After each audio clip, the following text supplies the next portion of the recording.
अहिल्यादेवी पुण्यश्लोक जी कर्जमाफी योजना आहे, या योजनेसंदर्भात नेमकं काय समस्या येत आहे? काय त्यावर पर्याय केले जात आहेत? या संदर्भात बोलण्यासाठी जे खुलताबाद तालुक्याचे जे तहसीलदार आहे, संतोष गुट्टे सर, ते स्वतः आपल्यासोबत आहे. सर नमस्कार. जी अहिल्यादेवी कर्जमुक्ती योजना जी आहे, या संदर्भात बैठक देखील घेण्यात आलेली आहे. ज्या बँकेचे मॅनेजर असतील, सदस्य असतील, यांना देखील बोलण्यात आले. नेमकं या योजनेच्या काय समस्या आपल्याला जाणवत आहे? जी कर्जमाफीची योजना जी आज शासनाने जाहीर केलेली आहे, त्या संदर्भात काही तालुक्यातून प्रश्न उपस्थित झाले होते.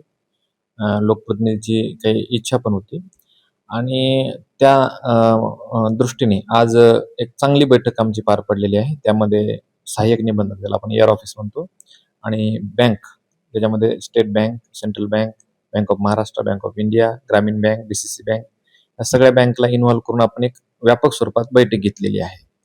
आणि बैठकीचा उद्देशच असा होता की लोकांना अनेक गैरसमज आहेत कर्जमाफीविषयीचे.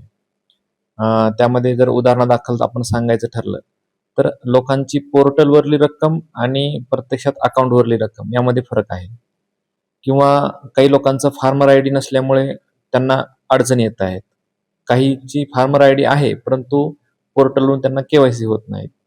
मग ह्या लोकांचा जो गैरसमज आहे की आम्ही जर कमी रकमेची KYC केली तर आम्हाला आमचं नुकसान होईल का, तर ते आम्ही एक व्यापक स्वरूपात आम्ही चर्चा केली आणि चर्चेअंती असं निश्चित झालं की KYC करून घेणं खूप गरजेचं आहे. आणि रकमेचा जो फरक आहे तो तो तांत्रिक मुद्दा आहे. म्हणजे DCC बँकेची रक्कम जी आहे ती व्याजासकट असल्यामुळे ती बरोबर दिसत आहे, परंतु जी नॅशनलाइज बँक किंवा अदर बँकेची जी रक्कम आहे त्या रकमेमध्ये फरक येतो. तो त्यांचा एक तांत्रिक मुद्दा NPA चा आहे आणि त्याच्यामुळं शेतकऱ्यांची रक्कम कमी जास्त होणार नाही. त्यामुळे मी आपल्या या चॅनलच्या माध्यमातून सगळ्यांना आवाहन करतो की तात्काळ सर्वांनी जाऊन महासेवाधारक यांच्याकडे आपली KYC करून घ्यावी. सर, आज जी महत्त्वपूर्ण बैठक घेण्यात आली होती, जे वेगवेगळ्या बँकेचे मॅनेजर आपण त्यांना बोलवलं होतं. आता जसं तुम्ही सांगितलं की रकमेबद्दलची जी रक्कम आहे, आता कुठेतरी 60,000 दाखवते, तर कुठेतरी 1,00,000 दाखवते. यावर आपण जे बँक मॅनेजरला आदेशित केलंय का? हो, आता आपण काय केलेलं आहे की सगळ्या जनतेसाठी, खुलताबाद जनतेसाठी एक सुवर्णसंधी आहे. माननीय आमदार महोदय आपल्याकडे 2 ऑगस्टला 2 वाजता दुपारी यशोदा लॉन्स येथे महाराजस्व अभियान निमित्त हजर राहणार आहेत. आणि त्याचा फायदा असा होणार आहे की आपण त्या ठिकाणी सर्व बँकेचे एक प्रतिनिधी, सगळ्या बँकेतून, AR ऑफिस, तहसील ऑफिस आणि महासेवाधारक यांची एक सिंगल विंडो तयार करत आहोत. म्हणजे जनतेना एकाच ठिकाणी तिन्ही घटक असल्यामुळे त्यांची समस्या, माझं नाव का आलं नाही, माझ्या रकमेत का फरक आहे, माझी KYC का होत नाही, फार्मर आय डी असली तर आमचा तलाठी उपस्थित राहील, म्हणजे अजून ह्या व्यतिरिक्त आणखी काही ज्या समस्या येतील त्याचं निराकरण आपण 2 वाजता 2 ऑगस्टला, म्हणजे रविवारी, येत्या रविवारी एक मोठ्या कार्यक्रमात आपण करत आहोत. मी आपल्या माध्यमातून सगळ्यांना आवाहन करतो की या कार्यक्रमांना जास्तीत जास्त संख्येनं उपस्थित राहावे. छत्रपती संभाजीनगर जिल्हा मध्यवर्ती सहकार बँकेच्या खुलताबाद तालुक्याअंतर्गत 7 ब्रँचेस आहे. 7 ब्रँचेस मार्फत 2,995 शेतकऱ्यांचे पुण्यश्लोक अहिल्यादेवी कर्जमुक्ती योजनेमध्ये अपलोड केलेले सभासद आहे आपण. आणि 24/7/2026 रोजी जी शासनानं कर्जमाफीची यादी प्रसिद्ध केली त्यात 2316 शेतकरी सभासद लाभार्थी आहे. त्यांचं आधार प्रमाणीकरणाचं काम चालू आहे. मी शेतकऱ्यांना एक आवाहन करतो की जिल्हा मध्यवर्ती सहकारी बँकेमार्फत, विकास संस्थेमार्फत जी माहिती आहे कर्जमाफीची प्रसिद्ध झालेली ती अतिशय योग्य आहे.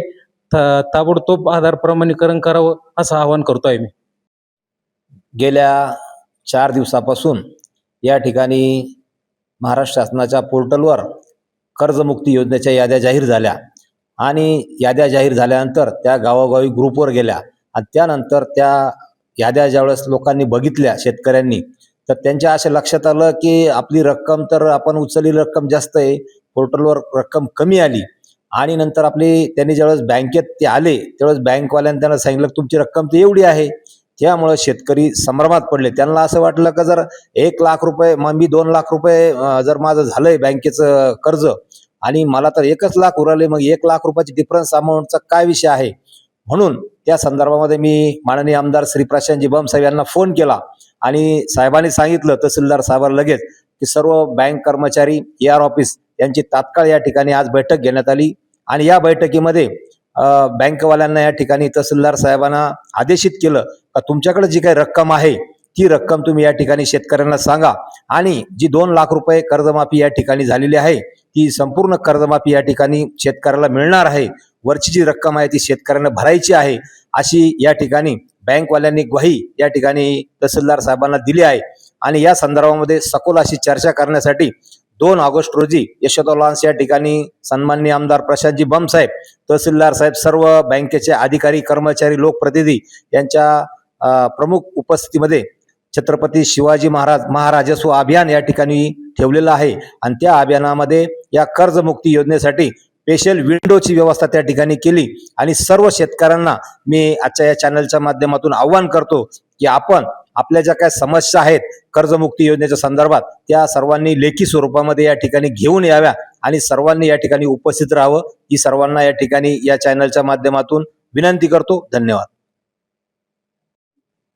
आज तहसील कार्यालयामध्ये माननीय तहसीलदार साहेबांनी आणि आमचे जे प्रमुख नेते भारतीय जनता पार्टीचे LG गायकवाड साहेब असतील, प्रकाश भाऊ असतील, परसराम पाटील बारगळ असतील, नगरसेवक आपले, या सर्वांच्या प्रमुख उपस्थितीमध्ये आणि बँकेचे सर्व अधिकारी, आमचे लोन ऑफिसर काळे साहेब आणि नागे साहेब यांच्या सगळ्याच्या उपस्थितीमध्ये ज्या पुण्य श्लोक अहिल्यादेवी देवी होळकर कर्जमुक्ती योजनेमध्ये ज्या शेतकऱ्यांना आता यादी जाहीर झाल्यानंतर ज्या समस्या उद्भवल्या, जे मनात संभ्रम तयार झाले रकमेच्या तफावतीमध्ये, ह्या सगळ्या विषयामध्ये तहसीलदार साहेबांकडे आम्ही भाजपचं शिष्टमंडळ परवा दिवशी आलो होतो. काल आमदार साहेबांनी पण तहसीलदार महोदयांना सूचना दिल्या होत्या की आपण तहसील कार्यालयामध्ये एक बैठक लावा, सगळ्या शाखा अधिकारी बँकांची नॅशनल असतील किंवा जिल्हा मध्यवर्तीचे असतील, या सगळ्यांच्या आज प्रमुख उपस्थितीमध्ये यांच्या बैठक झाली आणि शेतकऱ्यांच्या मनामध्ये जे संभ्रम असतील हे सगळे दूर करण्यासाठी तहसीलदार साहेबांनी आणि इतरांनी सूचना दिल्या आणि आम्ही तसं जिल्हा मध्यवर्ती बँकेमार्फत प्रत्येक बँकेच्या शाखेच्या एक ठिकाणी एक माहिती फलक लावून देणार आहात उद्या किंवा परवा. त्याच्यामध्ये आम्ही त्यांचे संपर्क क्रमांक आणि शाखेशी संपर्क साधावा ज्यांना कोणाला शेतकऱ्यांना अडचणी येत असतील. आणि बाकीच्या 2 तारखेला आता तहसीलदार साहेबांनी जसं सांगितलं महाराजस्व अभियान, त्या ठिकाणी सुद्धा शेतकऱ्यांनी यावं. त्यांची जी शेतकऱ्याची जी यादी प्रसिद्ध झालेली आहे त्याच्यामध्ये ज्या संभ्रम तयार असतील बँकाचे प्रतिनिधी सुद्धा त्या ठिकाणी उपलब्ध असतील आणि आम्ही सुद्धा त्या ठिकाणी असं कोणाची काही समस्या असेल आमचे संपर्क साधावा, आम्ही त्याचं निराकरण करण्याचा प्रयत्न करू. नवनवीन घडामोडी पाहण्यासाठी स्टार महाराष्ट्र न्यूजला सबस्क्राईब करा आणि ताज्या बातम्यांचे अपडेट मिळवण्यासाठी बेल आयकॉनला प्रेस करा आणि परिपूर्ण बातमीबरोबर रहा, इतरांपेक्षा एक पाऊल पुढे.